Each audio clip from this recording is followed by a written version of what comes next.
Bonjour à toutes, bonjour à tous, rebonjour à toutes et tous parce que ça fait maintenant plusieurs fois qu'on se retrouve aujourd'hui, c'était bien l'idée. Bonjour à tous nos co-liveurs, je ne sais pas si on le dit comme ça mais c'est pas grave. On accueille pour ce dernier live Charlie Mendy qui est en direct d'ici les Molinos et qui est coach. Et qui est également réalisateur du court-métrage L'Enfer de l'endomètre. Bienvenue, Charlie. Bonsoir à tous, merci de m'avoir invité. Merci à vous. Merci à toi, pardon. Et puis Mégane qui est en Guyane. Donc merci la technologie et merci Mégane de nous rejoindre et de passer un petit peu de temps avec nous. Alors on va parler aujourd'hui. Alors non, on va d'abord regarder le court-métrage qui a été réalisé par Charlie, qui s'appelle L'Enfer de l'endomètre, qui sera lancé d'ici quelques secondes. Merci Charlie d'avoir réalisé ce court-métrage. Qui nous a beaucoup touchés. Je crois qu'on peut être nombreuses à dire ça. Et merci d'avoir pris le temps et d'avoir été sensibilisée à cette pathologie. C'est vraiment important pour nous d'avoir des supports comme ceci. Donc, on va, sans plus attendre, lancer le court-métrage. Et puis on abordera la question ensuite de comment ce court-métrage a été créé, qu'est-ce qui a motivé sa création et sa réalisation. Puis on parlera des bénéfices du sport dans la qualité de vie des patientes atteintes d'endométriose. Voilà. Okay. À tout de suite du coup. Donc on regarde ensemble le court-métrage. Merci.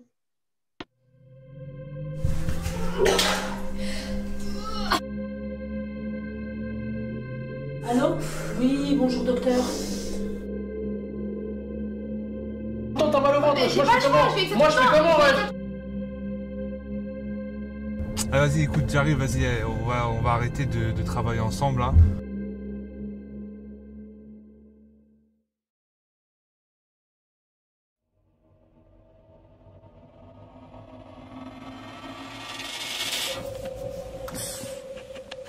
Oh.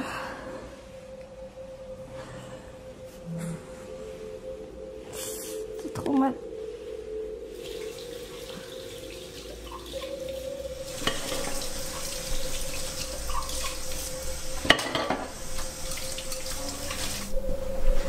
Aïe, aïe, aïe. Ah. Ah là là, j'ai trop mal. Aïe, aïe, aïe, aïe. J'ai trop mal. Oh.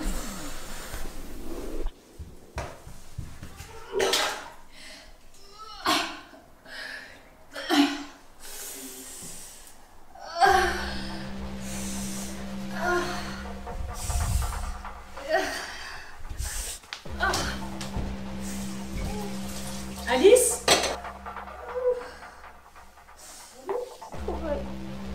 Ça va pas?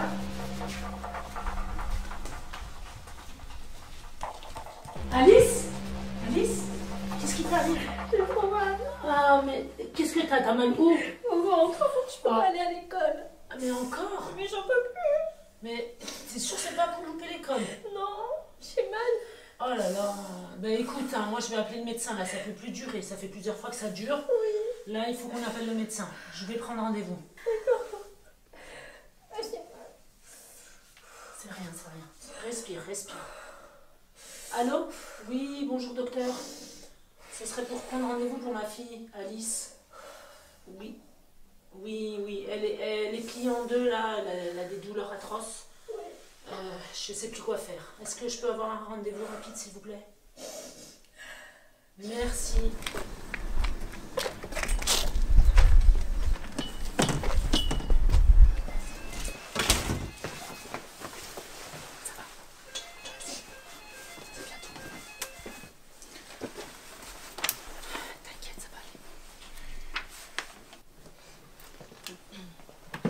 Alice, bonjour. Bonjour. Bonjour. Ça va?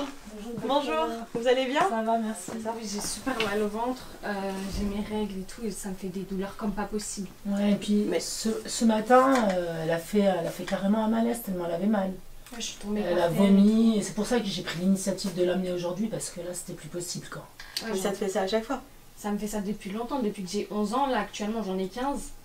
Et chaque fois que je vais à l'école, j'ai super mal.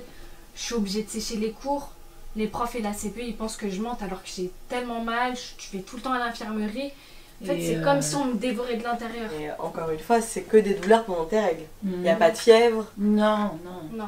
Bon. Ça m'arrive de vomir et tout. Ouais, mais est-ce que Oui, c'est mais ça, normal c'est- d'avoir aussi mal? En tant que maman, je peux plus. Voilà. Oui, mais là, vous parlez en tant que mère, moi je vous parle en tant que médecin. Le diagnostic, il n'est pas, alarmant. C'est des règles douloureuses. Aujourd'hui, il n'y a pas grand-chose à faire.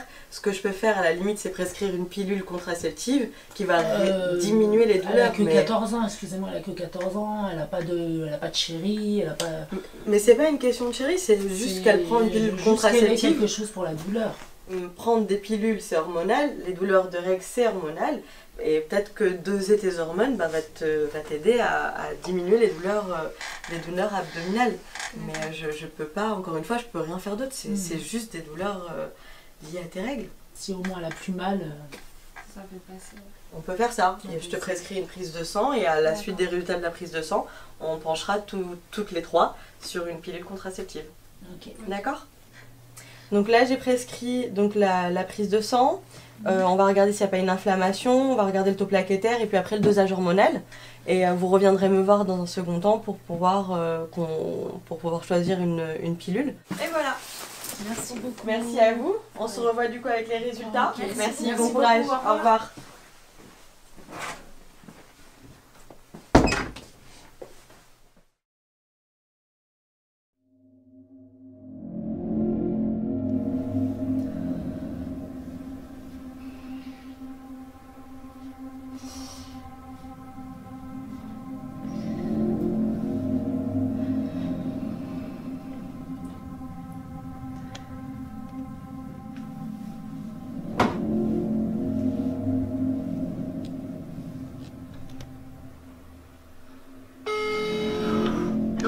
Oui, je suis pas bien. Est-ce que tu pourrais venir, s'il te plaît?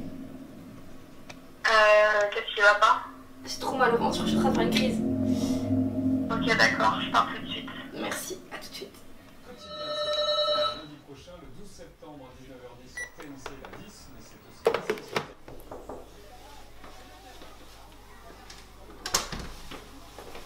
Ouais, ça va? Non, j'ai mal au ventre. J'ai fait une crise cette nuit, j'ai trop mal.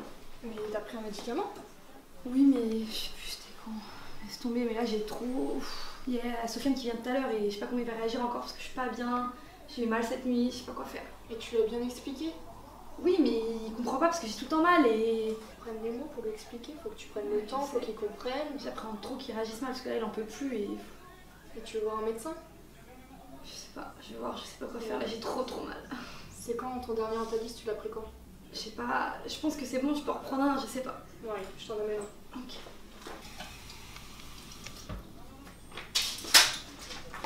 Tiens, prends-le, ça ira mieux. Là j'ai trop mal. Bon. Faut que j'aille au travail, mais je vais reprendre de tes nouvelles et on s'appelle juste après, d'accord? Ok, ça marche, pas de soucis. Allez, merci.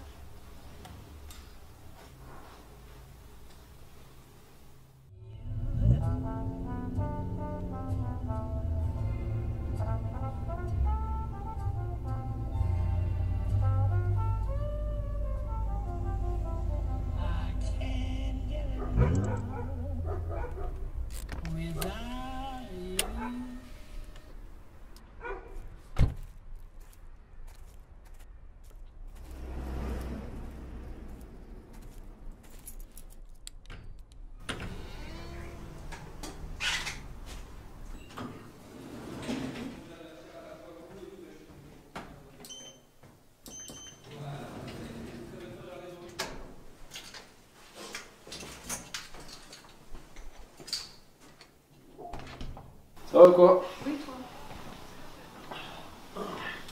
C'était la journée. Ouais, tranquille. Et toi? C'est quoi? Je me suis reposée un peu. Oh, je suis KO. T'as eu une dure journée? Ouais, c'était dur aujourd'hui là. C'était dur. J'allais dormir un peu là. On fait une petite sieste? Ok. Ok, ça marche.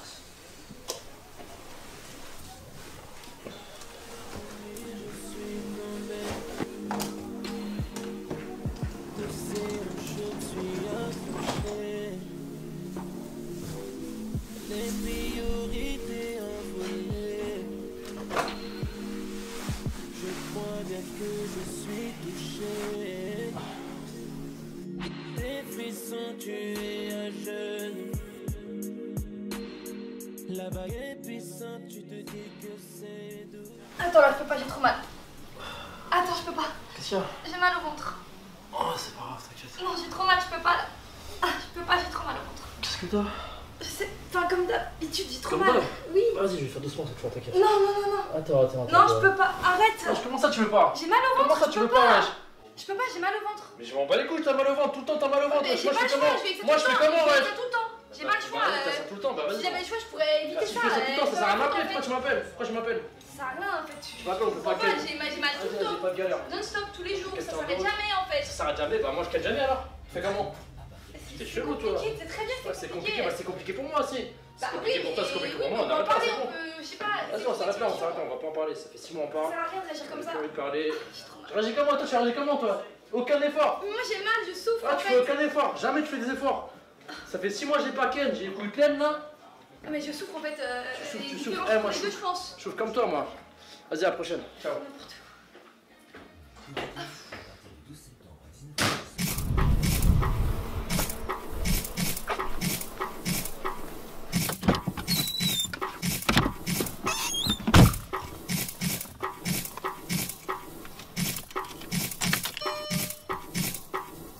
Allô? Ouais, dis à ta soeur, c'est terminé. Hein. Non, c'est terminé. Ma parole, c'est terminé. C'est toujours la même chose, toujours. Mais je sais même pas pourquoi je t'appelle. Dis juste à ta soeur, c'est fini. Vas-y, ciao.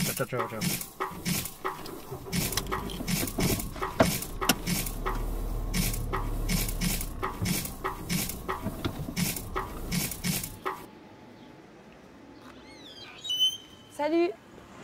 Tu vas mieux? Ça va un peu mieux. Ça va un peu mieux? Ouais. Ça fait beaucoup quand même ce mois-ci. Hein. Ouais, je sais. Tu sais? Ouais. Ça va là. Ça va? Ouais. C'est le principal.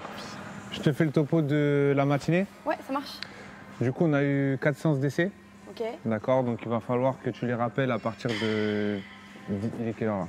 Vers 18h. Ouais, ok. D'accord. Tu les rappelles, il y a un peu de ménage à faire. Oui. D'accord. Ok. Faut que tu rappelles aussi les impayés. D'accord, Ok. donc je t'ai mis la liste ici. Ouais. Tu rappelleras les impayés.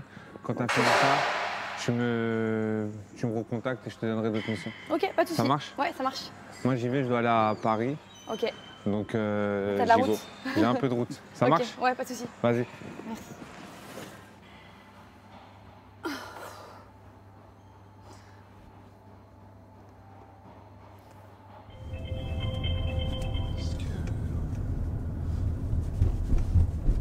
Allô? Allô? Ouais, je t'appelle parce que là ça va pas du tout. Faudrait que t'envoies quelqu'un pour me remplacer. Ouais, mais c'est pas possible, ça fait déjà la 5e fois. Je pensais pas que ça allait arriver là. Normalement ça allait mieux. Ouais, mais attends, je suis parti il y a 1 heure, t'allais bien, on a vu les missions à faire et maintenant ça va pas.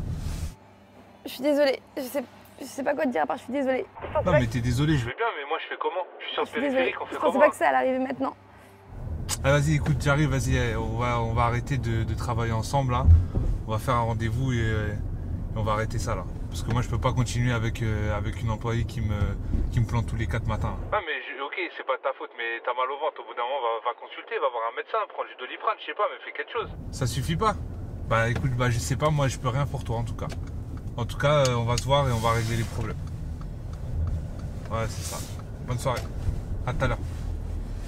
Putain, fais chier.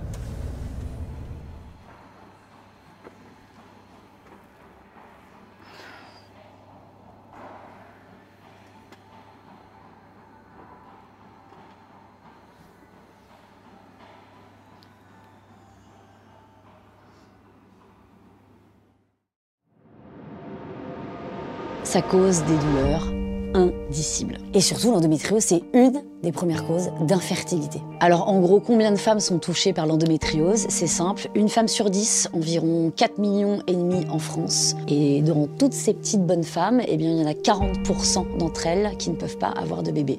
C'est difficile d'en parler du coup, c'est difficile de se confier à ses amis, parce qu'on a l'impression d'être sale, de sentir le sang. Quand j'ai su que j'avais de l'endométriose, je me suis dit que ça serait temporaire. Je me suis dit que c'est une maladie qui passerait. Et puis j'avais entendu parler que soi-disant, si on tombait enceinte, et ben après on n'aurait plus d'endométriose. Tout ça est faux. 90% du temps, une fois qu'on signe avec cette saloperie d'endométriose, c'est à vie.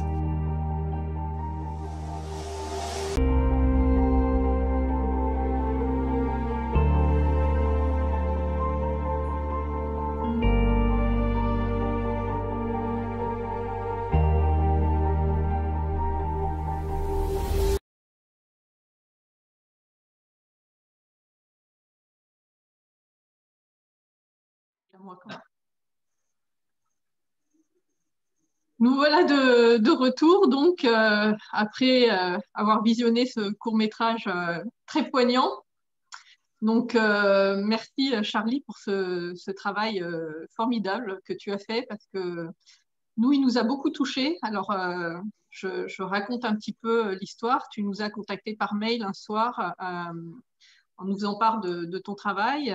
Donc, j'ai pu en prendre connaissance le soir même et le relayer à Céline tout de suite, ici présente. On a eu l'occasion de le regarder et on s'est dit que c'était très fort, que tu avais réussi à communiquer beaucoup de choses, une réalité que vivent beaucoup de malades. Donc ça a été important pour nous, que tu ne t'es pas perdu non plus dans les explications sur la maladie, que tu es resté vraiment concentré sur la maladie, son impact sur la vie d'une personne qui vit avec et sur les différents pans de sa vie, que ce soit sa vie familiale, sa vie professionnelle, sa vie amoureuse également. Donc ça a été pour nous quelque chose de très touchant et on s'est dit que c'était pas possible qu'on ne relaie pas ce travail parce que c'était un des rares, en tout cas, courts-métrages qui pouvait mettre en évidence ces aspects-là de la vie.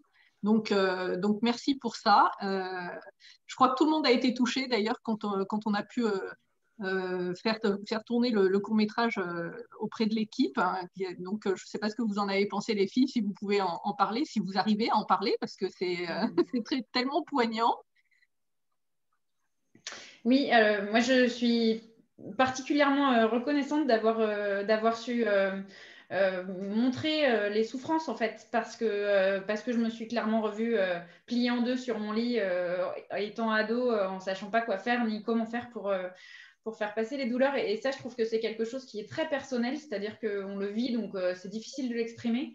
Et du coup, merci d'avoir su écouter le récit de ces douleurs pour pouvoir les retranscrire en images, parce que c'est vraiment pas simple et je trouve que c'était vraiment très bien fait, à tel point que personnellement je me suis vraiment retrouvée dans ces images. Voilà. D'ailleurs, si les personnes qui viennent de le regarder avec nous ont des réactions, n'hésitez pas à réagir en commentaire sur la page Facebook de l'association ou de l'Andorun. Charlie en prendra connaissance, et puis si vous avez des questions à lui poser, n'hésitez pas aussi, on va lui transmettre tout à l'heure. Charlie, est-ce que tu peux nous raconter un petit peu l'histoire de ce court-métrage? Comment t'es venue cette idée de faire ce court-métrage?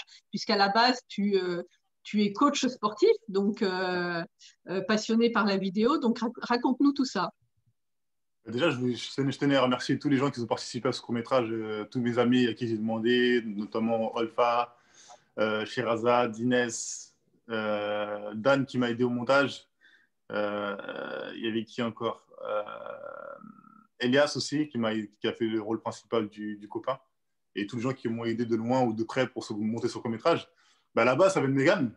Et vous me remerciez moi, mais il faut remercier Mégane. C'est en discutant avec elle qu'un jour, je crois que c'est au bout de 6 mois ou 9 mois, qui m'a avoué son endométriose et qui a fait que je me suis penché dessus. Je voulais savoir c'était quoi, parce que je suis quelqu'un de très curieux. Et elle m'a expliqué un peu c'était quoi la maladie, vaguement, parce qu'au début, elle était très... Mégane, c'est un peu une tombe. Bon, pour lui tirer les arginés, c'est très compliqué. Il faut vraiment qu'elle ait confiance en vous et vraiment qu'elle croit en vous pour pouvoir se livrer un petit peu. Et donc, au bout de 9 mois, on a commencé à discuter. Elle m'a expliqué un peu c'était quoi la maladie. Moi, personnellement, ça m'a touché. Et je me suis dit, pourquoi pas? Et moi, personnellement, je voulais me lancer un défi de faire un court-métrage, mais je n'avais pas encore de thème. Et je me suis dit, pourquoi pas faire le thème de l'endométriose, tout simplement. Et c'est parti de là, en fait, de la discussion que j'ai eue avec Mégane qui m'a vraiment touché, parce que au bout de 9 mois, je comprenais, j'avais une vision un peu de voir ce qu'elle subissait tous les jours quand elle ratait les séances. Et je me suis dit, ah ouais, d'accord, ok, là, je comprends mieux. Et quand je me suis penché sur la maladie, je me dis, ah ouais, en fait, c'est vraiment grave, ce truc-là. Et je me suis dit, moi, en tant qu'homme, pour moi, c'est la femme, c'est elle qui donne la vie. Les hommes doivent être au courant de cette maladie, en fait, tout simplement. Et je me suis dit, pourquoi pas, là, on y va, on va essayer de faire un court-métrage, on verra ce que ça donne. Bah, apparemment, ça a plu, tant mieux. Oui, tant mais là, mieux. Quand je regarde le court-métrage, je trouve qu'il y a beaucoup de défauts encore, là, ça me stresse. Ça me stresse. Ah, ça fait du perfectionniste après. Ouais, mais alors, pour remettre un petit peu dans le contexte, donc c'est dans dans le cadre de ta pratique professionnelle que tu as été amenée à travailler avec Mégane voilà, et donc qui manifestait des douleurs ou des absences à ses cours de sport et c'est comme ça que vous en êtes venu à parler d'endométriose. Donc effectivement, d'accord. Donc, pardon Céline? Non, je me disais qu'avant de passer à des questions autour de ce lien de coach à coacher, et Mégane pourra peut-être nous en dire un petit peu plus et de parler de l'endométriose et du sport. Est-ce que Charlie, tu peux nous expliquer un petit peu comment est-ce que tu t'y es pris justement pour, au-delà de cette expression de Mégane de dire j'ai de l'endométriose et voilà en quoi ça impacte ma vie et ma pratique sportive, comment est-ce que tu as fait pour te renseigner et pour justement avoir suffisamment d'infos pour pouvoir retranscrire ce que j'ai dit tout à l'heure, en fait, si justement les choses, quoi. Alors, en fait, comment ça s'est passé? Bon, Mégane, elle m'a parlé de la maladie. Moi, je me suis penché un peu dessus sur Internet. J'ai regardé un petit peu sur Internet c'était quoi la maladie, ça constituait en quoi, tout ça. Et après, sur Instagram, j'avais mis un message en disant que je cherche les femmes qui ont l'endométriose pour un projet. C'était pour justement le court-métrage. Mais bon, je n'avais pas encore de pilote, tout ça. Et j'ai jamais reçu autant de messages en très peu de temps, en fait. Et là, je me suis dit, oh, attends, mais là, c'est bizarre. Je reçois au moins une cinquantaine de messages, mais en même pas une semaine. Je me dis, mais c'est pas normal, en fait. Et en parlant avec les filles qui m'ont envoyé des messages, je disais, mais ok, mais toi, comment tu le vis? J'ai des problèmes au ventre. Et à chaque fois qu'elle me parlait, je voyais Mégane. Chaque fois qu'elle me parlait, je voyais Mégane. Je me disais, mais attends, en fait, le truc, il est vraiment grave, en fait. C'est vraiment un truc réel. Et à partir de là, j'ai commencé à reparler avec Mégane. Je disais, mais Mégane, explique-moi comment toi tu le vis et tout. Parce que souvent, c'est pas souvent, mais plein de séances, elle a raté beaucoup de séances sans m'expliquer pourquoi elle est ratée, concrètement. Et en creusant, elle m'a expliqué. Après, elle m'a expliqué comment elle le vit, parce qu'elle m'a expliqué aussi qu'il y avait plusieurs stades. Ça, je ne savais pas. Et elle m'a expliqué comment elle le vit. Et ça a raccordé, en fait, avec ce que les gens me disaient. Les douleurs, pliées au sol, envie de vomir, peuvent pas marcher. Je me suis dit, c'est pas possible. Et le fait de recevoir beaucoup de messages sur Instagram en très peu de temps, je me suis dit, franchement, il y a un truc à faire. Et on y va, en fait. L'idée est partie comme ça, en fait, tout simplement. Super. Est-ce que les images qui étaient tournées, tu les as envoyées à des personnes qui t'avaient manifesté de l'envie de participer et des témoignages pour pouvoir justement leur dire est-ce que ça vous semble réaliste ou est-ce que pas du tout? Est-ce qu'on est trop loin? Qu'est-ce qu'il faudrait ajuster? Alors, à la base, je l'avais écrit avec une fille qui avait l'endométriose, qui m'a bizarrement lâché en cours de route. Mais comme j'avais beaucoup parlé avec Mégane, j'avais beaucoup de retours sur mon téléphone, sur Instagram, du moins, des femmes avec qui j'avais parlé. J'ai déjà beaucoup de, entre guillemets, de rush. Donc, j'ai déjà beaucoup de pilotes qui me disaient que voilà, moi, j'ai repris tout ce qui sortait le plus. Les douleurs, les rapports sexuels, les problèmes de relation avec leur patron. J'ai pris ce qui sortait le plus et j'ai essayé de le mettre en image. Mais en fait, quand j'ai fait le court-métrage, à aucun moment je l'ai montré à personne. Je me suis dit non, je ne vais pas le montrer, je vais le montrer à la fin. Et on va voir ce que ça donne. Ok. Je passe plus à la question de ton rôle de coach sportif, du coup. Comment on accompagne quelqu'un qui a de l'endométriose? Comment on accompagne Mégane, par exemple, une fois qu'elle a effectivement énoncé le fait qu'elle avait de l'endométriose et que le quotidien a été une souffrance? En tant que coach, comment est-ce que tu accompagnes, toi, dans la pratique sportive? Déjà, pour un coach, je pense qu'il faut être beaucoup à l'écoute et être observateur aussi. Parce que Mégane, par exemple, c'est une fille qui a du caractère, c'est une fille aussi on voit qu'elle a un potentiel, on va dire un potentiel physique, dans le sens où on sait que c'est une battante. Ça se voit quand même dans son comportement, comment elle parle, comment elle fait des exercices, ça se voit que c'est une battante. Et c'est comme si limite vous avez un dédoublement de la personnalité. Je sais pas, à un moment donné, vous allez voir la Mégane battante et à un moment donné, vous allez voir la Mégane blessée. Je ne sais pas comment vous expliquer. Je ne sais pas si vous comprenez ce que je veux dire ou pas. Je crois qu'en fait, on comprend tout ce que tu veux dire. Voilà, tant mieux. Tant mieux. Et souvent, pendant la séance, en fait, il y a la Mégane battante qui prend le dessus et des fois, il y a la Mégane dévastée par la maladie qui s'en veut, qui est frustrée parce qu'elle ne peut pas faire ce qu'elle veut. Donc, au début, on observe, on comprend, on se dit, mais attends, il y a un problème. Mégane, pourquoi tu ne peux pas faire l'exercice cette semaine alors que la semaine dernière, tu m'as fait verre, par exemple. Elle, à la Mégane, je me sens pas bien. Elle va jamais dire pour qu'est-ce qu'elle a concrètement. Mais c'est en creusant qu'on se conseille. Mais pour un coach, je pense qu'il faut qu'il soit beaucoup à l'écoute et beaucoup observateur pour accompagner une femme qui a de l'endométriose. Et de ton côté, Mégane, Comment est-ce qu'on vit la pratique sportive quand on a de l'endométriose? Et comment... Alors, Voilà. Pardon. On vit la pratique sportive avec, au départ, beaucoup de mal. J'avoue qu'au départ, j'avais du mal à aborder le sport, à me dire tu peux faire du sport en ayant des douleurs au quotidien. Et bon, pour plusieurs raisons, j'ai eu envie de faire du sport parce que au-delà même des douleurs causées par l'endométriose, tous les traitements et la fatigue, bref, tout ce qu'il y a autour de l'endométriose me causait donc une prise importante de poids, une perte d'énergie, de vitalité, pas vraiment un moral vraiment au plus bas. Et à un moment, je me suis posée, après une période vraiment compliquée dans ma vie, et après une opération notamment, je me suis posée et je me suis dit qu'il fallait que je reprenne le sport, malgré le fait que mon corps ne veuille pas, que mon corps soit meurtri, endolori et que je me réveille parfois dans une mare de sang. Je me suis dit, il faut que tu t'y remettes. Et du coup, j'avais contacté Charlie dans cet objectif-là. Après, il faut savoir que, mais Charlie l'a déjà dit pas mal de fois, j'ai un caractère assez spécial et je suis assez introvertie sur ce genre de choses-là, notamment aussi parce que c'est pas facile de parler d'endométriose et de dire qu'on a de l'endométriose, surtout à un homme. Donc Charlie est un homme, j'ai abordé Charlie sous l'angle, bon voilà, j'ai besoin d'un coaching. Bon, j'ai une maladie, je lui ai pas dit que c'était l'endométriose, je lui ai dit que j'avais une maladie au départ. Et au fur et à mesure, Charlie m'a mis en confiance, ce qui a fait que j'ai pu lui avouer que j'avais cette maladie-là. Et c'était pour ça que parfois, quand on avait une séance à 6 heures, je n'arrivais pas à me lever parce que j'étais allée me coucher à 5 heures, parce que j'avais passé ma nuit à pleurer et puis à avoir des douleurs. Et du coup, dans tout ça, on aborde la pratique sportive avec beaucoup de craintes, mais au fur et à mesure, lorsqu'on a un bon coach et puis lorsqu'on a des objectifs, parce que je pense qu'il faut aborder aussi le sport avec des objectifs, se dire, moi, je veux gagner un peu de confiance en moi, je veux me prouver que je peux le faire, je veux aller mieux, parce que ce que je ne savais pas au départ, c'était que le sport me ferait autant de bien physiquement. C'est pas simplement le fait de perdre du poids, c'est pas simplement le fait d'être sportive, c'est le fait que après une séance de sport, je me sentais bien en fait, et jusqu'à présent je continue le sport de manière intense et en fait je me sens vraiment bien après une séance de sport grâce aux endorphines et puis grâce à toute l'émotion, toute la frustration que je vais déposer lors de ma séance. Charlie vous disait, vous parlez des Mégane, la double Mégane, et c'est vrai qu'il y a des fois j'étais frustrée, donc ça m'énervait de ne pas pouvoir faire par exemple des burpees ou ne pas pouvoir courir parce que les maux de ventre étaient tels que j'étais presque paralysée du bas.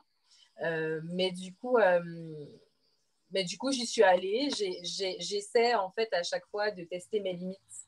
Et je pense que c'est comme ça qu'il faut l'aborder. Quand on a de l'endométriose, il faut se lancer, faire un peu de sport petit à petit et puis tester nos limites et être à l'écoute de notre corps. Et puis, si on a un coach, c'est important d'avoir un coach comme Charlie à l'écoute parce que je n'apprendrai rien aux personnes qui souffrent d'endométriose.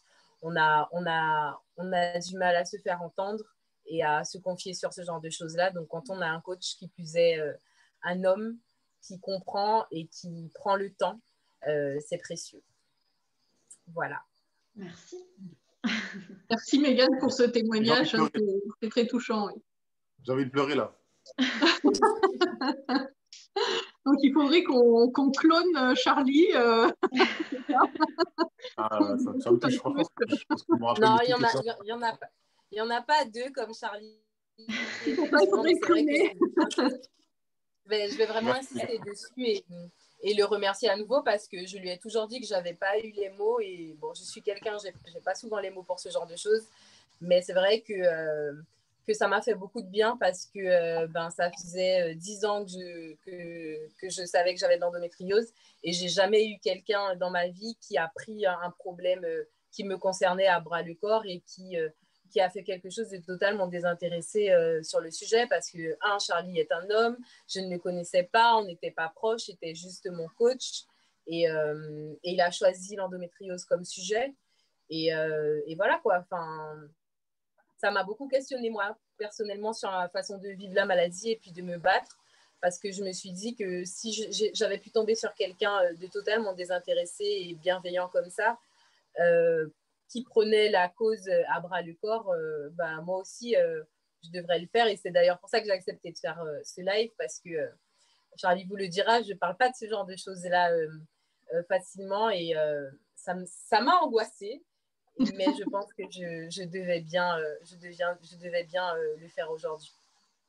Je pense que c'était important aussi et je sais que Charlie m'avait dit qu'effectivement tu étais très très réservée et moi je trouvais important que Charlie parle de son travail. Oui, c'était important, mais que la personne qui a quand même influencé cette décision et qui en a été l'inspiratrice soit aussi présente et puisse témoigner de ce qui a inspiré Charlie parce que on se reconnaît toutes dans ton témoignage et c'est important, on n'en parle pas forcément non plus. Tout à l'heure en off, je vous disais que moi j'étais pas du tout sportive, mais parce que je me sens pas capable de faire tout ça et je trouve que c'est très inspirant que tu puisses en parler comme ça. Oui, j'espère que je vais en aider certaines parce qu'effectivement, moi, à une époque de ma vie, j'aurais aimé entendre ce type de témoignage. Et j'ai eu plusieurs relations avec le sport. Faut pas se dire qu'on ne peut pas y arriver. Il faut commencer petit à petit. Aujourd'hui, ça sera peut-être de la marche. Demain, ça sera peut-être une grosse séance de cardio ou de musculation, peu importe. Mais l'idée, c'est d'écouter son corps et puis de se lancer parce que tant qu'on n'essaie pas, on ne sait pas. Et moi, il y a des choses, Charlie m'a appris un peu à transformer toutes ces frustrations que j'avais en motivation, en détermination. À l'époque, quand j'étais avec Charlie en coaching, j'ai perdu très rapidement, j'avais 10 kilos à perdre, je les ai perdus assez rapidement. Et avec la maladie, les traitements, etc., j'ai repris. Et depuis que je suis rentrée en Guyane, je me suis remise au sport et je me suis souvenue de toutes ces conversations avec Charlie et j'ai retrouvé la force. J'ai à nouveau perdu 10 kilos et j'espère continuer ainsi. Et c'est vrai que même dans ma pratique sportive, je suis partie de marcher et puis courir, c'était bien trop pour moi.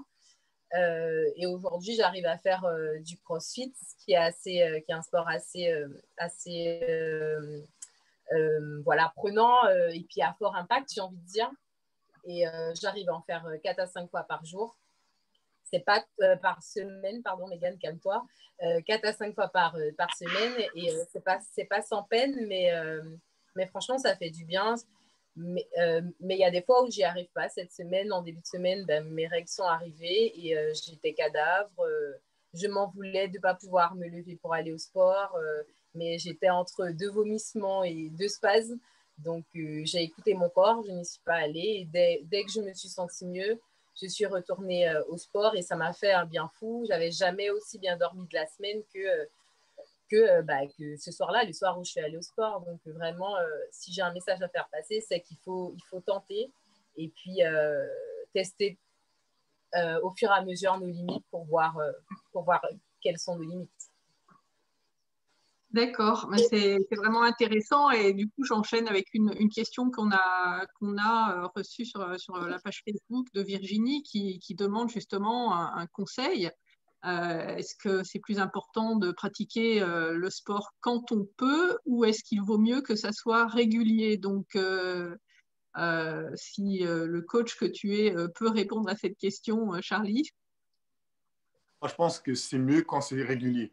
Pourquoi? Parce qu'en fait, vous allez gagner en confiance par rapport à ce que vous allez créer. Par exemple, si par exemple, on va dire, je sais pas, on marche 10 minutes, c'est votre max. Eh bien, le but, c'est d'aller à 11 minutes, 12 minutes, 13 minutes, 14 minutes. Et si on ne le fait plus régulièrement, on va prendre confiance et notre corps va s'habituer à l'effort. Alors que si on le fait quand on peut, un coup, je peux avoir la flemme, un coup, je suis malade, un coup, je ne peux pas, un coup, j'ai mon fils qui est malade, un coup, j'ai... Non. Il faut garder une régularité. Comme disait Mégane, donc moi je pense que faut se donner une régularité. Après, si vous avez des problèmes par rapport à la maladie, vous ne pouvez pas y aller, ben n'y allez pas, c'est pas grave. C'est pas le sujet. N'y allez pas, écoutez votre corps, vous êtes en crise, c'est pas de problème. Mais une fois que la crise est passée, il faut se remettre au sport. Tout simplement. Je trouve qu'effectivement, ce que dit Charlie, c'est ça, c'est-à-dire que l'essentiel, c'est de recommencer, c'est de ne pas s'arrêter trop longtemps. Moi, j'ai des crises effectivement qui durent 10 jours, 15 jours, enfin, ça dépend. Mais j'essaie, quand je vois que ça va un petit peu mieux, de me remettre un peu au sport, donc de faire de la marche. Si je sens que je ne peux pas faire du crossfit ou discipline qui demande trop, bah, je fais des petites choses et ça me permet en soi de me dire bah, tu as fait quelque chose, tu as fait ce que tu pouvais par rapport à ce que ton corps te permettait de faire. Et c'est très important. Je ne sais pas ce que les autres en pensent, mais la confiance en soi et l'estime de soi, le regard que l'on a sur soi dans l'endométriose, c'est important. Et à travers le sport et à travers ce qu'on peut faire comme activité sportive, le fait de faire un petit peu tout le temps permet d'avoir une espèce de routine qui nous laisse penser que on peut avoir une vie plus ou moins normale et on peut être capable de certaines choses. Donc moi, je vois ça comme des challenges et c'est ce que je conseillerais, de faire un petit peu tout le temps plutôt que de faire beaucoup sur une semaine et puis voilà. Oh my God. Oh my God. Mégane, là, je ne te reconnais plus. Hein. Gerson, tu veux peut-être dire un mot? Je te vois sourire de l'autre côté de l'écran et toi-même, tu pratiques le sport quand même régulièrement. Donc, peut-être tu veux nous en dire un petit mot de ton expérience. Bah, écoutez, merci beaucoup vraiment à tous les deux pour ce témoignage et tout ce travail que vous avez fourni, Charlie, c'est vraiment exceptionnel. Et votre témoignage, Mégane, bon, bah, j'en ai la chair de poule parce que je m'y reconnais beaucoup. Alors j'ai toujours moi eu la chance d'être sportive et de pouvoir continuer à pratiquer malgré la maladie avec des hauts et des bas. Et je me retrouve énormément, surtout dans ce que vous dites, dans le sens où des fois c'est une lutte, enfin, des fois on s'en veut de ne pas être capable, de ne pas y arriver, de ne pas être au maximum de sa forme. On était parti pour se faire une grosse séance et finalement, c'est juste pas possible. Et je trouve que c'est une lutte un peu permanente pour arriver à apprivoiser son corps et à quand même atteindre des objectifs qu'on s'est fixés. Et je trouve que le message qui est aussi d'y aller progressivement et régulièrement, moi en pratiquant le sport plusieurs fois par semaine, je peux que m'y retrouver. Il y a des jours où ça va pas, où ça va pas du tout même, et c'est juste pas possible. Mais il faut arriver à remonter en piste assez rapidement parce que ça apporte tellement, tellement au quotidien, tellement de bienfaits, même en pratiquant un peu. Et je pense qu'aussi avec la course, avec l'endorun, avec le format marche, c'est aussi ce qu'on voulait offrir. Et c'était un message super important qu'on voulait développer avec Endomind en proposant des épreuves sportives. C'est montrer que voilà, l'intégration d'une pratique sportive un petit peu au quotidien, quel que soit le niveau, ça peut faire du bien. Et en ce sens, une petite dédicace à Diana, qui est bénévole à Endomind et qui, pour arriver à marcher l'endorun, elle a pratiqué un petit peu régulièrement. Et elle y a trouvé du plaisir et elle m'a même dit que voilà, quand elle n'y allait pas, quand elle n'allait pas marcher, ça lui manquait. Et je pense que c'est ça, c'est cette sensation de bien-être, d'être bien dans son corps, bien dans son esprit, parce qu'on est allé s'aérer aussi, on est allé faire autre chose, se dépenser, qu'on arrive à atteindre via la pratique sportive. Donc je vous remercie vraiment d'en avoir parlé aujourd'hui. Je pense que c'est hyper important. Et c'est vraiment ce qu'on voulait proposer aussi avec cette course, montrer que le sport, à quelque niveau que ce soit, ça apporte énormément dans la gestion de son quotidien avec la maladie. Voilà ce que je pouvais dire. Donc, merci beaucoup. Je suis très émue de pouvoir aborder vraiment ce sujet ce soir du sport parce que moi, personnellement, ça m'aide énormément. Merci, Gerson. Mégane, est-ce que vous avez vu les bénéfices dans la vie quotidienne sur le niveau de douleur ou sur la gestion de cette maladie qui peut, pour beaucoup de femmes, être un quotidien très, très, très compliqué, est-ce que le sport peut avoir un bénéfice? En tout cas, est-ce que vous avez constaté que le sport avait un bénéfice? Alors, c'est vrai qu'au départ, je n'étais pas convaincue.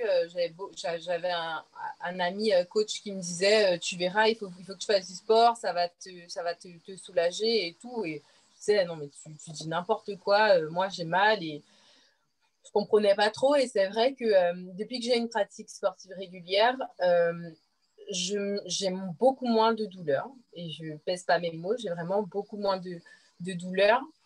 Et notamment juste pendant la séance de sport, en fait, j'ai l'impression que le fait d'être inerte et de ne pas avoir d'activité, et ça vaut aussi pour le fait de planifier des choses dans ma journée, parce que j'ai tendance à ne pas laisser de trous vides dans ma journée pour ne pas être posée. Eh ben, j'ai l'impression que le fait d'être active, et notamment d'être active avec le sport, me permet de ne pas penser à la douleur. Non pas que la douleur soit dans ma tête, elle est bien réelle, mais je pense que ça me permet de focaliser mon attention sur autre chose et pour le sport, de mettre tout mon effort dessus. Et typiquement, mardi, je suis allée au sport et j'avais très mal au ventre. Et pendant toute la séance, je n'ai pas senti en fait la douleur. La douleur, elle a disparu et elle est revenue seulement le lendemain matin parce que en fait, avec toute l'endorphine sécrétée ensuite, je me suis endormie tout de suite et je n'ai pas eu cette phase que j'ai tous les soirs en général de bouger dans tous les sens parce que je ne trouve pas une position confortable, parce que j'ai envie de m'arracher le ventre, parce que j'ai déjà pris combien de comprimés. Donc vraiment, le sport, la pratique du sport m'a vraiment réduit mes douleurs, que ce soit en période de menstruation ou hors période de menstruation, parce que j'en ai également, j'ai des douleurs et des crises hors période. Et c'est vrai que là, j'ai vraiment vu la différence, en plus de l'alimentation que j'ai changée. Et donc, oui, vraiment, ça fait la différence. Merci. Charlie, est-ce que tu accompagnes d'autres femmes qui ont de l'endométriose dans ta profession de coach? Est-ce que tu as ce même type de retour ou pas du tout? Est-ce qu'il y a d'autres femmes que tu accompagnes qui ont de l'endométriose? Alors, aujourd'hui, de tête... Ah oui, si, j'allais dire non, mais oui. J'ai une nouvelle cliente qui est arrivée il y a peut-être 2 mois, si je ne me trompe pas, ou 1 mois, avant que ça le ferme, là. Je ne sais pas encore les bienfaits qu'elle a actuellement par rapport à le programme qu'on a mis en place, mais j'attends de voir quand même, parce qu'en fait, moi, je pense qu'il faut environ entre 2 et 3 mois pour vraiment voir une différence physiquement, et même moralement. Donc, je ne peux pas encore juger vraiment l'impact que ça a eu par rapport à elle. Mais c'est vrai que oui, je commence à en avoir beaucoup plus. Et en parlant justement avec ces femmes-là, je commence à me rendre compte qu'en fait, il y a beaucoup de femmes qui sont atteintes de cette maladie. Oui, effectivement, on parle entre 1 et 2 femmes sur 10 en âge d'avoir des enfants. Ça concerne beaucoup de monde. Et effectivement, plusieurs d'entre elles pratiquent le sport ou souhaiteraient pratiquer le sport. Donc, ces témoignages, c'est très important parce que ça permet aussi de montrer qu'on y arrive progressivement. Alors, par l'accompagnement d'un coach, parce que vous seuls savez comment faire pour y aller progressivement et puis nous accompagner aussi dans les hauts et les bas et les pertes de courage quand on est vraiment au plus bas et qu'on n'arrive pas à se remettre en selle. Peut-être aussi par en tout cas le fait de faire appel à un kiné qui peut faire une ordonnance pour faire de la réhabilitation à l'effort. Je crois que c'est difficile de se remettre en selle, enfin de se mettre en selle et de savoir par où commencer. Et du coup, avoir l'appui de quelqu'un, que ce soit un coach ou d'un professionnel de santé, ça peut être vraiment très important pour commencer et puis pour être guidé, parce que c'est vrai que comme dans tout, on a peut-être un petit peu l'impression de ne pas faire comme il faut, ou d'aller trop fort, ou d'aller pas assez fort, ou alors justement de considérer qu'on est diminué et de pas se donner assez alors qu'on pourrait en fait. Peut-être que... Voilà. Exactement, je suis d'accord, je suis entièrement d'accord. Priscilla, elle est connectée encore, Priscilla? Oui. Est-ce que tu veux en parler un petit peu justement de la prise en charge par un kiné de reprise à l'usage? Exactement, parce qu'on en a parlé dans le live précédent. C'est vrai que beaucoup de prises en charge sont souvent coûteuses, hein, et on sait que ça peut être compliqué. Donc, pour celles qui ont envie de reprendre l'activité physique, mais qui ne peuvent pas forcément passer par un coach, effectivement, vous pouvez demander une ordonnance à n'importe quel médecin pour faire de la réhabilitation à l'effort, donc comme l'a dit Céline. Et c'est vrai que c'est super parce que déjà c'est pris en charge, mais ça permet vraiment de pouvoir aussi progressivement savoir qu'est-ce qu'on peut faire, où est-ce qu'on peut aller, jusqu'où on peut aller, et puis après de pouvoir le faire en totale autonomie. Et également, juste d'un point de vue anatomique, c'est vrai que l'activité physique, c'est vraiment super dans l'endométriose parce que ça permet d'éviter les adhérences, ça permet que les organes continuent vraiment à bouger. Ce qui est vraiment un problème avec l'inflammation, c'est que souvent les viscères arrêtent de bouger et sont complètement compressés.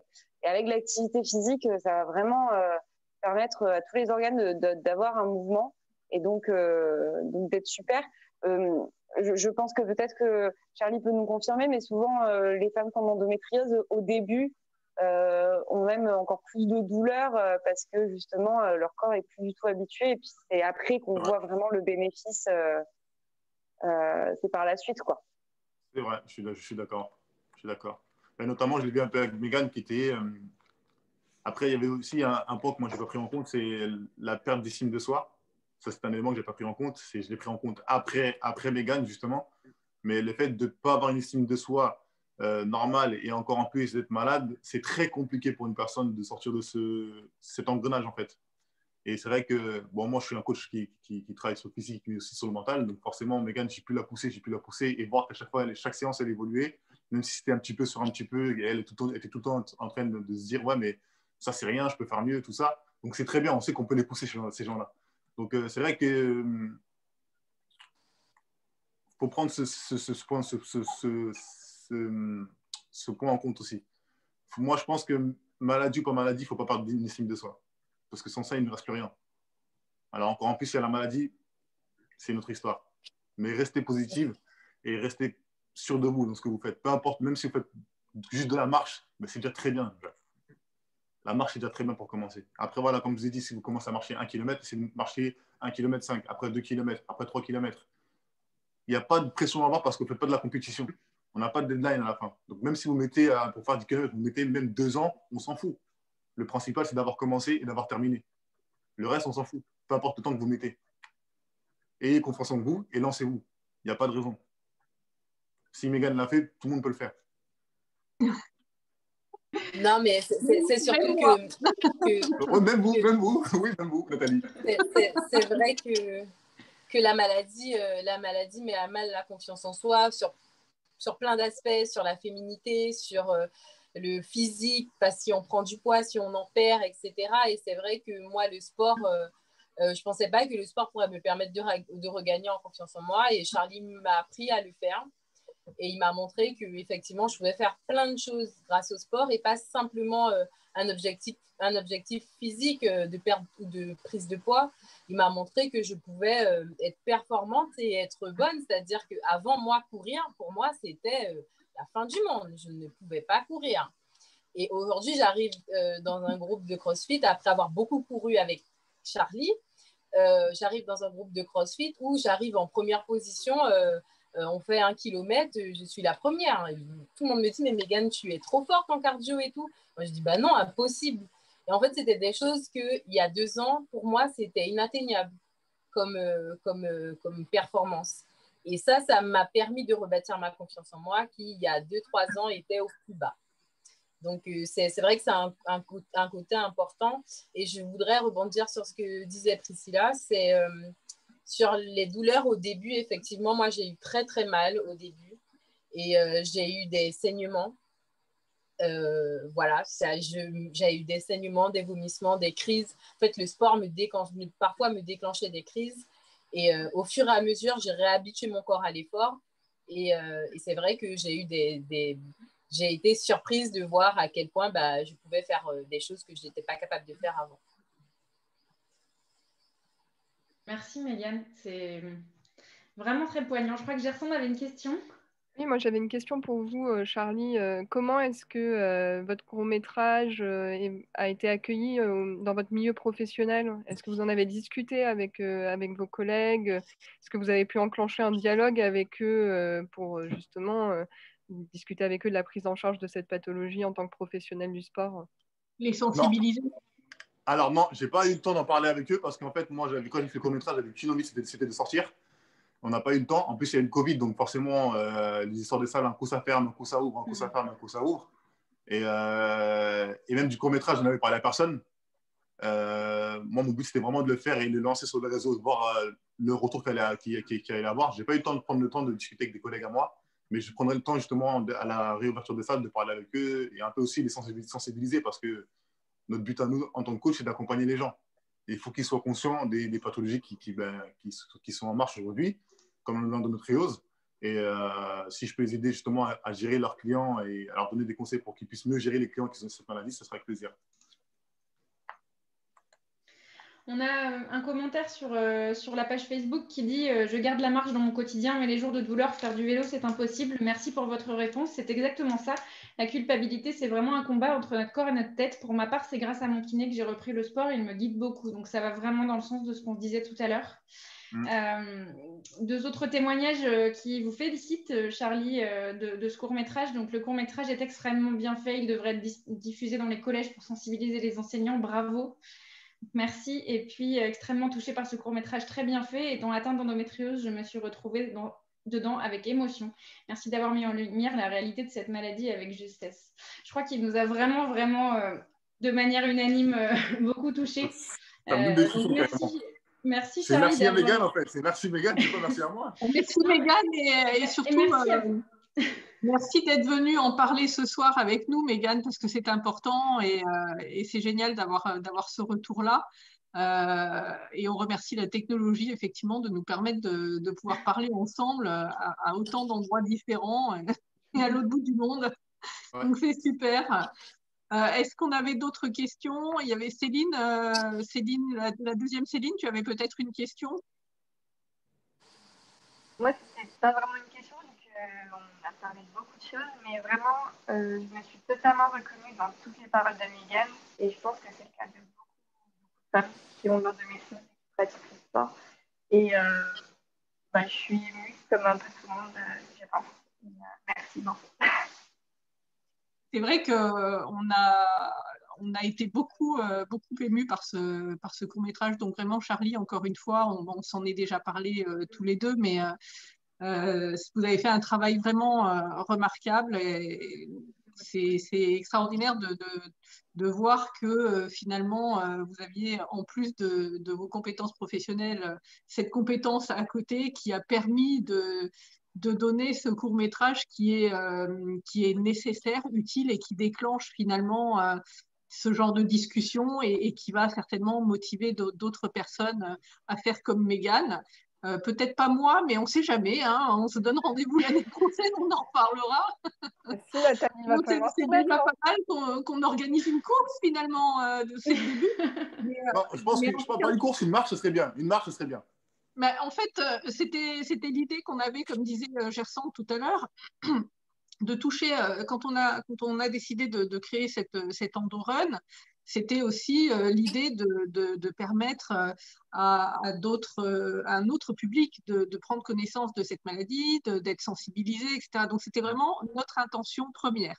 Et en fait, ce qui s'est passé quand on a fait cette première Endorun, donc il y a tout le travail en amont qui est un travail gigantesque, donc Gerson peut en témoigner parce qu'elle a fait un très gros travail d'organisation, mais le jour J, en fait, moi, ce qui m'a frappé vraiment, c'est de réaliser à quel point cette course, finalement, c'était beaucoup plus qu'une course, c'était l'occasion pour l'entourage déjà de manifester son soutien parce que les proches, les conjoints à la maison, la famille n'est pas du tout en capacité de répondre aux besoins de la personne malade, de comprendre, d'aider et là de faire une action concrète pour aider cette cause avec un chèque qui va à la recherche à la fin. c'était quelque chose d'essentiel. Et on s'est rendu compte de ça, que l'événement avait été accueilli de cette manière-là, à la fois pour l'entourage, mais aussi pour les malades qui se donnaient comme objectif, finalement, autour de cet Endorun, de se lancer des défis, de se mettre, comme Diana l'a fait, de se mettre à marcher alors que le reste du temps, elle n'a pas d'activité sportive. Et donc, de se mettre des objectifs comme ça. Et du coup, ça aide vraiment tout le monde, les malades et leur entourage. Donc, finalement, cet événement, il est devenu presque essentiel dans toutes les actions qu'on peut faire autour de l'endométriose. Et de voir, là, on s'est dit, bon, cette année, c'est vrai que c'est particulier, on est en format virtuel et on se félicite d'avoir pris cette décision parce que sinon, on aurait été obligé d'annuler l'événement, ça aurait été catastrophique pour l'association. Mais on s'est dit, voilà, on va ouvrir l'événement à des marcheurs. Donc, on va leur proposer de marcher la distance qu'ils souhaitent et puis de faire peut-être tout autre défi parce qu'il y a des personnes qui ne peuvent pas non plus marcher, pour qui c'est une impossibilité ou un effort trop important. Donc, de leur permettre de se lancer d'autres défis de n'importe quelle nature. Et on se rend compte que finalement, on a en participation, Céline, je pense que tu as les chiffres pas trop loin des yeux, je crois que ce sont les marcheurs qui sont finalement les plus nombreux sur cet événement. Si tu peux me confirmer, Céline. Oui, on a effectivement une très grosse majorité, plus d'un quart des inscrits qui sont des marcheurs sur des distances libres. On ne s'était pas donné de distance précise. Chacun pouvait marcher la distance qu'il souhaitait. L'idée, c'était plutôt d'inciter à faire quelque chose. Et effectivement, là, je viens d'actualiser les chiffres. On a 1167 personnes qui seront inscrites sur la discipline de marche. Voilà. Donc, c'est super si cet événement donne l'opportunité justement à tout le monde de se lancer ce genre de défi, de prendre sur soi, de se pousser, de se motiver. C'est génial parce que c'est tellement facile finalement quand on a mal de se mettre en boule sur son canapé et de plus bouger et de finalement ne plus rien faire du tout. C'est la facilité presque. Hein. Donc, avoir cette démarche de faire l'effort, tant mieux si l'Endorun peut servir à ça aussi et si le travail que vous avez fait, Charlie et Megan, autour de ce court-métrage peut aider aussi et motiver, mais c'est magnifique. C'est le but, en tout cas, moi, c'est le but de ma démarche. On a à nouveau un témoignage qui dit « Merci pour ce court-métrage qui me permet aujourd'hui d'avoir moins honte de ma maladie. » Donc voilà, Megan, je crois que c'est vrai ce que vous dites dans le sens où déjà, il faut l'exprimer. Et ensuite, effectivement, comment est-ce que le sport peut aider dans la vie quotidienne et comment est-ce que mettre en lumière cette maladie par des courts-métrages peut aider les femmes à accepter un petit peu plus cette maladie qui ne nous définit pas, mais qui fait grandement partie de notre quotidien, effectivement. Voilà. Merci beaucoup encore à tous les deux. Merci à tous les deux, ouais. Merci. Et pour ceux qui... Alors, Charlie, peut-être si vous voulez rappeler votre compte Instagram, s'il y a des personnes qui voudraient vous contacter, peut-être. Ouais, alors c'est TCB, Team Coach Brand Collé, d'accord? TCB, Team Coach Brand Collé. Super, voilà, donc si vous avez besoin de conseils personnalisés, n'hésitez pas à le contacter. Et pour ceux et celles qui n'ont pas eu le temps en début, ou qui ont pris en cours de route le live, qui n'ont pas pu voir le court-métrage, on va le rediffuser maintenant. Donc on va remercier Charlie et Megan encore une fois pour leur disponibilité, pour ce travail, pour le témoignage de Megan qui est important.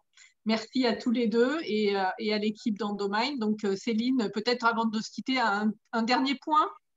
Oui, 4170 inscrits. On vous retrouve demain matin avec 4200, voire plus. On s'est lancé des petits défis sur le nombre final, mais du coup, on espère que les compteurs vont grimper. Ah oui, c'est chacun ses défis. Hein. Il y en a qui ont des défis sportifs. Nous, c'était des défis d'organiser un événement. Et Gerson de nous faire un point météo également, vu que c'est le dernier live pour demain. Ah oui, mais Gerson, pour demain. Ben, je crois qu'il fera toujours beau. Mais même un peu moins beau. Pas de raison pour ne pas sortir courir ou marcher. Voilà, vous pouvez demain courir, marcher, faire de l'aquabike. On a reçu une superbe vidéo tout à l'heure d'aquabike sous la douche. Voilà, donc n'importe quelle activité physique, sportive ou autre, comme vous souhaitez. En tout cas, participer à cet événement Landorun pour aider la recherche pour l'endométriose qui en a grandement besoin. On est en capacité aujourd'hui d'annoncer qu'on va pouvoir reverser à la recherche une certaine somme grâce à vous. Donc Céline, le point à cette heure-ci 37 000. Alors, c'est pas le téléthon, hein, mais quand même, 37 000 euros, c'est magnifique pour nous parce que dans ce contexte-là, encore une fois, on n'espérait pas que ça se passe aussi bien, mais vraiment, merci à tous. Bonne soirée, on se retrouve demain. Donc, on a encore une journée de live demain qui nous attend. Donc, l'équipe de l'association vous retrouve à 10 h demain matin. On va pouvoir parler un petit peu plus en détail du travail de l'association, des projets en cours, des travaux qui sont actuellement menés avec le ministère, de notre campagne pour demander l'intégration de l'endométriose dans la liste des ALD 30. Priscilla nous parlera de son travail en tant que patiente experte auprès des professionnels de santé. Donc, on va aborder différentes choses. Dans la journée également, on aura différentes interventions sur la recherche notamment. Et demain, en fin de journée, à 18h30, on fera un live de clôture avec la présence d'Imani, qui est donc la marraine de cet événement et l'ambassadrice de l'association Endomind, donc qui suit de près tout ce qu'on fait là, avec qui j'étais connectée tout à l'heure et qui est ravie des résultats obtenus par cet événement. Voilà, bonne soirée à tout le monde. À très bientôt. Bonne soirée. Merci Charlie, merci Mégane. Merci encore. Merci encore. Portez-vous bien.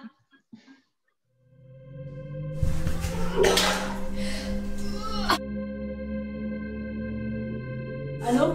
Oui, bonjour docteur. T'as mal au ventre, moi je fais comment? Moi je fais comment, ouais? Ah, vas-y, écoute, j'arrive, vas-y, on va arrêter de travailler ensemble là.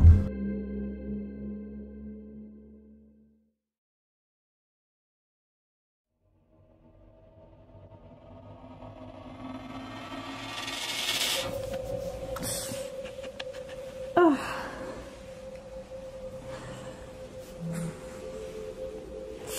C'est trop mal.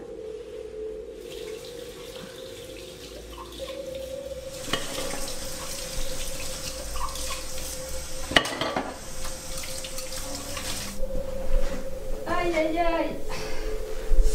Ah. Ah là là, j'ai trop mal. Aïe aïe aïe aïe. J'ai trop mal. Oh.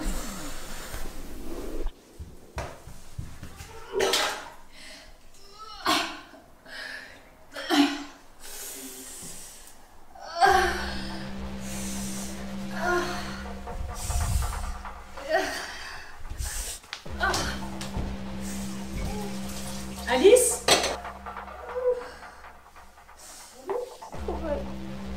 Ça va pas?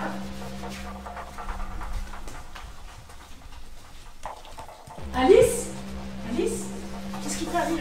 J'ai trop mal. Ah, mais qu'est-ce que t'as? T'as mal où? Au ventre, je peux pas aller à l'école. Ah, mais encore? Mais j'en peux plus. Mais t'es sûre que c'est pas pour louper l'école? Non, j'ai mal. Oh là là. Ben écoute, hein, moi je vais appeler le médecin là, ça peut plus durer, ça fait plusieurs fois que ça dure. Oui. Là, il faut qu'on appelle le médecin. Je vais prendre rendez-vous. D'accord. Ah, j'ai mal. C'est rien, c'est rien. Respire, respire. Allô? Oui, bonjour docteur. Ce serait pour prendre rendez-vous pour ma fille, Alice. Oui. Oui, elle est pliée en deux là, elle a des douleurs atroces. Je sais plus quoi faire. Est-ce que je peux avoir un rendez-vous rapide, s'il vous plaît? Merci.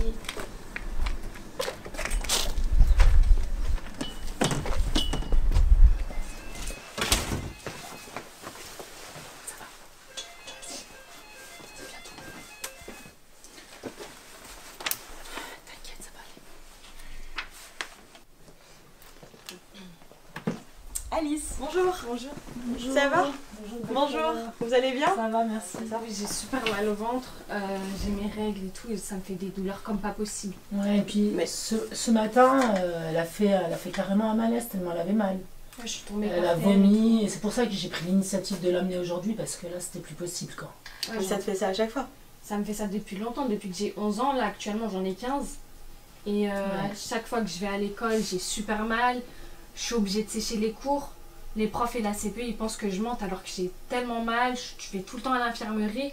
En fait, c'est comme si on me dévorait de l'intérieur. Et encore une fois, c'est que des douleurs pendant tes règles. Il n'y a pas de fièvre? Non.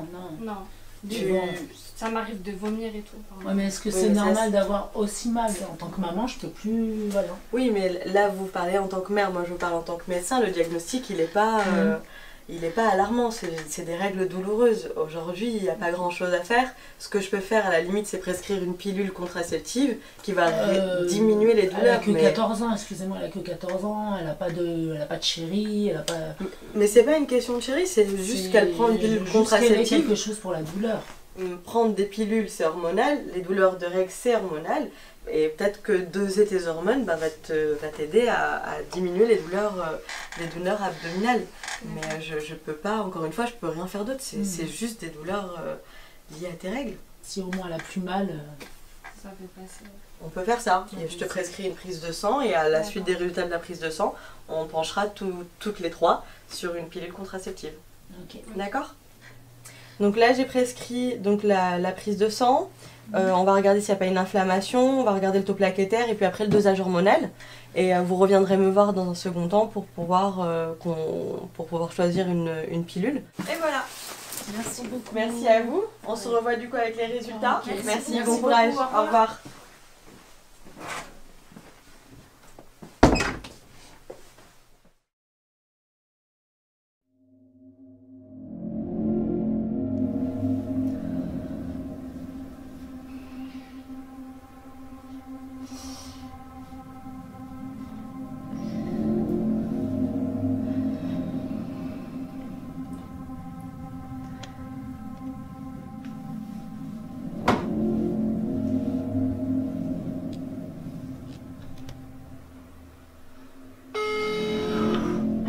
Oui, je suis pas bien, est-ce que tu pourrais venir s'il te plaît? Qu'est-ce qui va pas? J'ai trop mal au ventre, je suis en train de faire une crise. Ok, d'accord, je pars tout de suite. Merci, à tout de suite. Lundi prochain, le 12 septembre à 19h10 sur TMC la 10, mais c'est aussi la 6.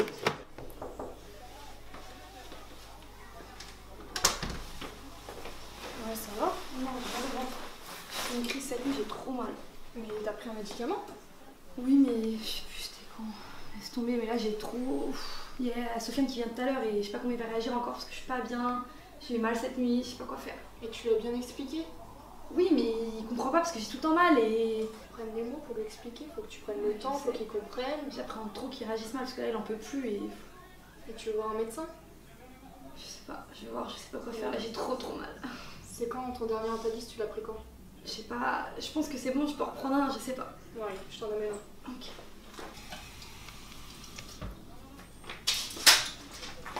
Tiens, prends-le, ça ira mieux. Là j'ai trop mal. Bon. Faut que j'aille au travail, mais je vais reprendre de tes nouvelles et on s'appelle juste après, d'accord? Ok, ça marche, pas de soucis. Allez, merci.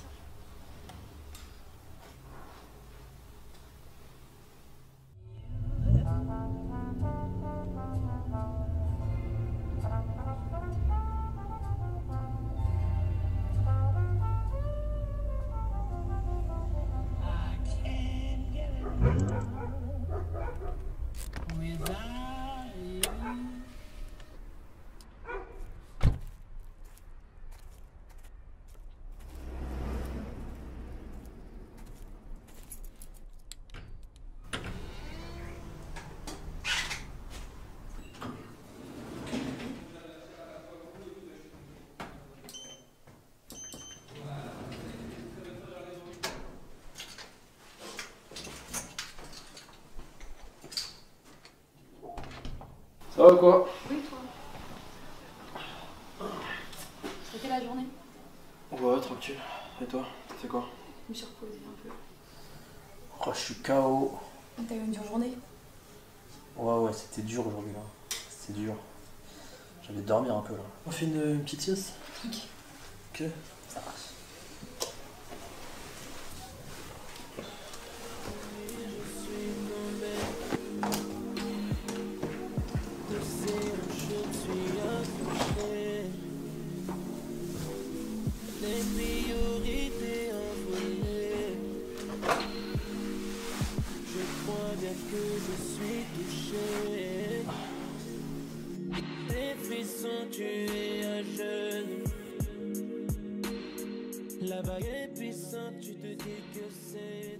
Attends, là, je peux pas, j'ai trop mal. Attends, je peux pas. Qu'est-ce qu'il y a? J'ai mal au ventre. Oh, c'est pas grave, t'inquiète. Non, j'ai trop mal, je peux pas. Là. Ah, je peux pas, j'ai trop mal au ventre. Qu'est-ce que t'as? Je sais, enfin, comme d'habitude, j'ai trop Comme mal. d'hab? Oui. Vas-y, je vais faire doucement cette fois, t'inquiète. Non. Attends. Non, je peux pas, arrête. Comment ça, tu veux pas? J'ai mal au ventre. Comment ça, tu veux pas, wesh? Je peux pas, j'ai mal au ventre. Mais je m'en bats les couilles, t'as mal au ventre, tout le temps t'as mal au ventre. Mais j'ai pas le choix, je vais Moi, je fais comment, ouais? wesh? Tout le temps. J'ai pas le choix. T'as ça tout le temps, bah vas-y. Si j'avais le choix, je pourrais éviter Si ça. tu fais ça tout le temps, ça sert à rien de m'appeler. en fait. Pourquoi tu m'appelles? Pourquoi je m'appelle? Ça sert à rien en fait. Tu m'appelles, on peut pas Pourquoi j'ai mal tout le temps. pas de galère. Non-stop, tous les jours, Qu'est-ce ça que t'as s'arrête en jamais en fait. Ça s'arrête jamais, bah moi je cale jamais alors. Fais comment?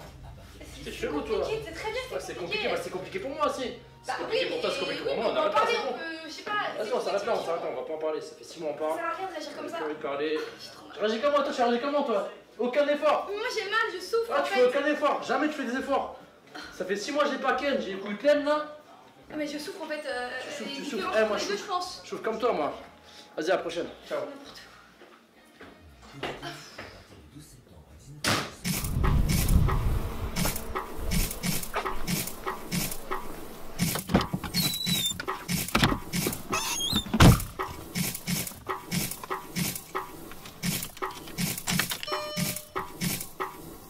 Allô?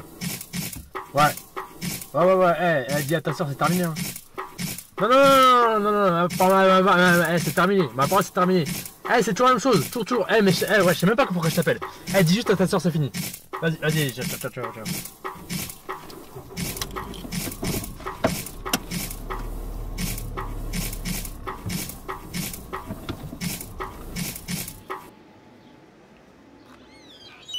Salut. Tu vas mieux? Ça va un peu mieux. Ça va un peu mieux? Ouais. Ça fait beaucoup quand même ce mois-ci. Hein. Ouais, je sais. Tu sais? Ouais. Ça va là. Ça va? Ouais. C'est le principal. Je te fais le topo de la matinée. Ouais, ça marche. Du coup, on a eu 4 séances d'essai. Ok. D'accord, donc il va falloir que tu les rappelles à partir de... Il est quelle heure là? Vers 18h. Ouais, ok. D'accord. Tu les rappelles, il y a un peu de ménage à faire. Oui. D'accord. Ok. Faut que tu rappelles aussi les impayés. D'accord, Ok. donc je t'ai mis la liste ici. Ouais. Tu rappelleras les impayés. Quand tu as fini ça, tu me recontactes et je te donnerai d'autres missions. Ok, pas de soucis. Ça marche? Ouais, ça marche. Moi j'y vais, je dois aller à Paris. Ok. Donc T'as de la j'y route? go. J'ai un peu de route. Ça Ok, marche? ouais, pas de soucis. Vas-y. Merci.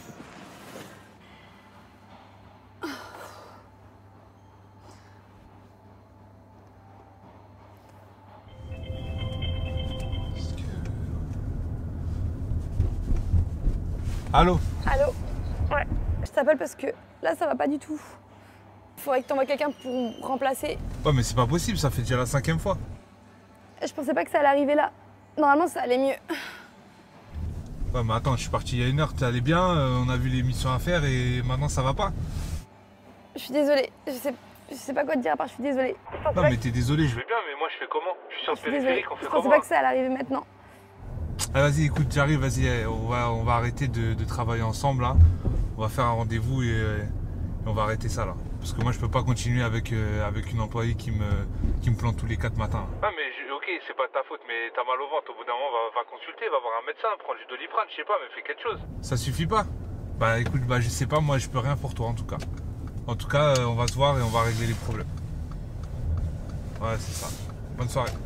À tout à l'heure. Putain, fais chier.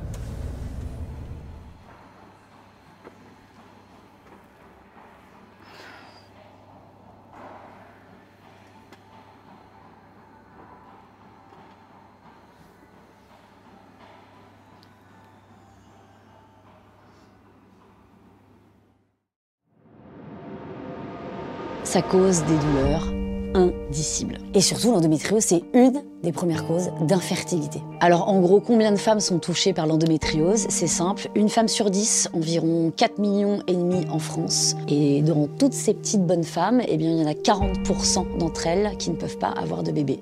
C'est difficile d'en parler du coup, c'est difficile de se confier à ses amis, parce qu'on a l'impression d'être sale, de sentir le sang. Quand j'ai su que j'avais de l'endométriose, je me suis dit que ça serait temporaire. Je me suis dit que c'est une maladie qui passerait. Et puis j'avais entendu parler que soi-disant, si on tombait enceinte, et ben après on n'aurait plus d'endométriose. Et ben tout ça est faux. 90% du temps, une fois qu'on signe avec cette saloperie d'endométriose, c'est à vie.